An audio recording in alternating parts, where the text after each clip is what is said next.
Kratos has to have one of gaming's most chaotic romantic resumes I've ever seen. He's gone from married Spartan dad to sleeping with literal goddesses and all of a sudden wifing up one of the most powerful giants in Norse history. So today we're going to be dissecting Kratos' dating life. Let's start off this journey with Kratos' former wife and former love of his life, Lysandra. This is the relationship that literally defines everything about Kratos, and this is before his Ghost of Sparta era. Kratos was a respected general in the Spartan army, and he was also a loving husband and a father. He absolutely adored Lysandra and his daughter Calliope. I think is how you say it, but I'm not going to say it. So he absolutely adored his daughter and his wife. The games don't spend a ton of time on them, but every flashback basically shows them as this emotional anchor. And then the Battle of Aegin happened. The Spartans, led by Kratos, went up against the barbarians, led by King Alric, the barbarian king. Long story short, they were completely decimated. Kratos, on the verge of death and with no other option, decided to make one of gaming's most worst decisions ever. Victory was worth any price, even his soul. Ares! Destroy my enemies, and my life is yours. He begs Ares, the god of war at the time, to basically save him. Okay, cool, fun, fresh. Ares agrees and gives him the Blades of Chaos. Cool, fun, and fresh again. Except now Kratos belongs to Ares. Okay, cool, now he belongs to the god of war. Great. All of a sudden, Ares starts giving him advice, specifically relationship advice. His whole philosophy was attachments made warriors weak. And Kratos had too many attachments for his liking, so he came up with a little solution. Ares sends Kratos off on a mission to destroy a village and basically storm a temple. While Kratos is inside said temple, killing everyone and their mom, Ares secretly transports Lysandra and their daughter to the temple. And I'm sure we all know where this is going. Kratos is completely consumed by blind rage and just kills everyone, including his wife and his daughter. Only after the carnage does he realize the bodies that were lying on the floor, which was his wife and his daughter. Arguably one of the biggest "I've ruined my life completely" moments in gaming. As the temple is burning down and Kratos is just watching in complete dismay and sadness, you'd say, the village oracle comes up to him and basically curses him. Instead of letting him forget what he did, the ashes of Lysandra and their daughter fuses to his skin permanently. She condemned him to eternally wear the ashes of his murdered family fused to his skin as a visible, unremovable mark of his terrible deed that day, which is why we called him the Ghost of Sparta. Every date after this is technically just happening while he's covered in his former wife's remains. I mean, a fucking horror story. Jesus. And obviously after losing his family, Kratos spends years serving Olympus. He's angry, he's depressed, he's emotionally unavailable, so obviously he just sleeps around to fill, or try to fill, a void. And in the games, we come across one of the more famous minigames. In God of War, the first one, 2005, the backstory to this minigame, Kratos goes to the ship traveling to Athens and he encounters these two twins. They're being held captive by the ship's captain, and Kratos decides, I'm going to free them just because why not? You guys, you're both coming with me. You're coming with me. And so he frees them. And these twins are named Zora and Laura, two demigod children of Aphrodite, and it's heavily implied that they basically remain his companions, buddies, for years during Kratos' time as God of War, showing that despite his emotional isolation, he still sought out, the comforts of I remember playing God of War and the boat mission came up and my dad was in the house and I did it so quickly just so he wouldn't catch me because I wasn't a poet. I was I'm gonna pove it and just trying to get it done. So Kratos continues to work for Olympus, and obviously he was building his revenge arc against Ares, but against the gods primarily. And whilst you are going around destroying every single god in sight, you come across Aphrodite, the goddess of love and sex and all the fun things. It's kind of funny, but I believe in one of the God of War games, you encounter Aphrodite, and she's kind of just like lounging and just being sexy and stuff. And you're literally invading Olympus at the moment, right? The gods are dying, the world is ending, and Kratos walks into Aphrodite's room, and Aphrodite's basically like, oh, hi, while you're here, let's just So you guys get it on.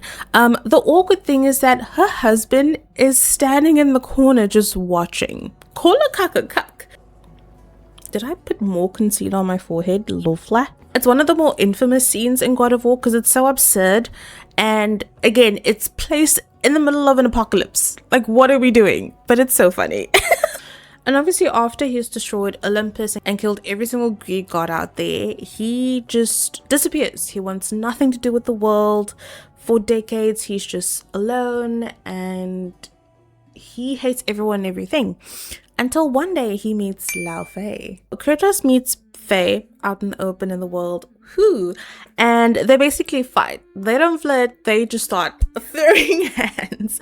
And so Laufey is one of the last giants in the Norse world, Norse mythology, and she's incredibly powerful and strong enough that Kratos immediately realizes that, okay, I don't think I'm gonna win this fight.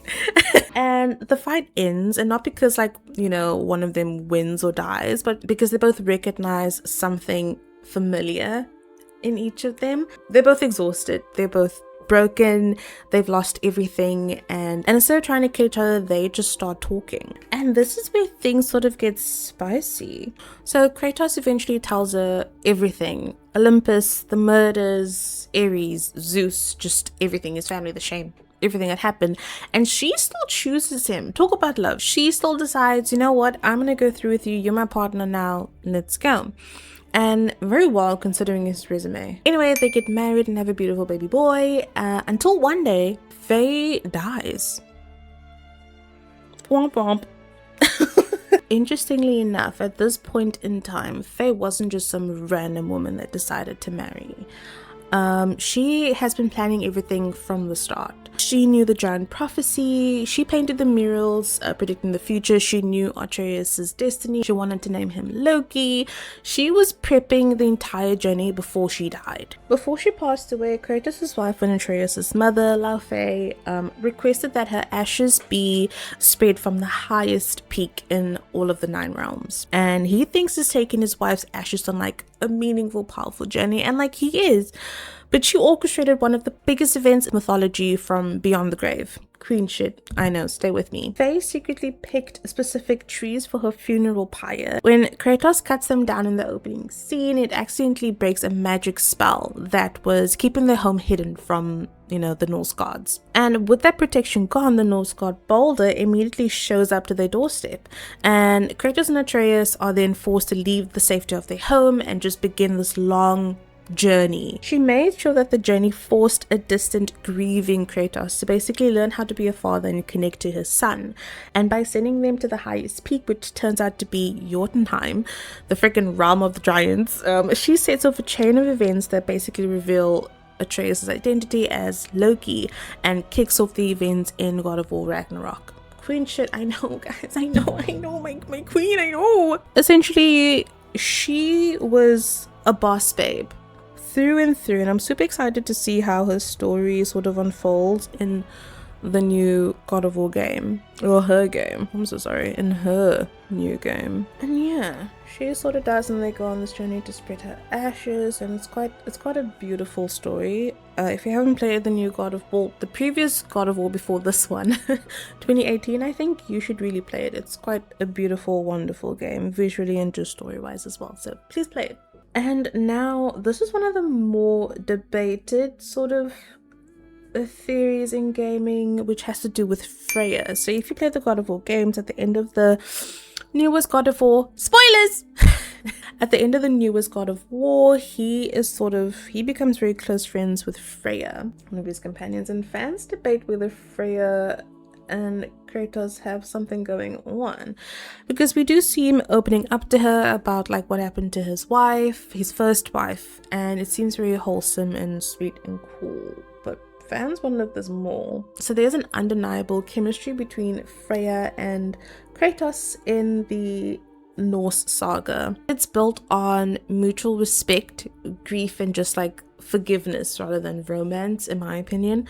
They begin as allies and then become enemies because Kratos kills Freya's son, and they're reluctant partners, and now they're just close friends. End of story, right? But they're probably just two people that understand like each other's trauma the best. Whether that becomes like a romance is left totally up to the makers of God of War to see if they're gonna go down that route, but we'll see. But still, I'd say it's still like a partner of interest, in my opinion, me personally. Not gonna lie, Kratos has incredible game for someone that's not even trying. Every relationship essentially becomes a woman approaching him after his first wife. I feel like every woman changes Kratos. So Lysandra made him human, Faye taught him forgiveness, and Freya teaches him sort of redemption, which is quite amazing. Both ladies, we don't talk about them. Athena, we don't talk about them, okay? Oh, shut up. Not Athena.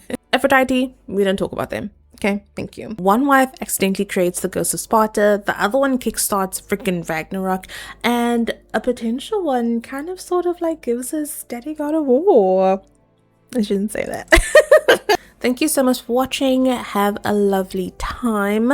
Please let me know if there's any other dating histories you want me to do in terms of gaming. I was thinking about doing a Leon Kennedy, but I don't know if it has like an interesting day in life. Let me know. But thank you for watching. Have a lovely time. Happy gaming, gamers. Bye.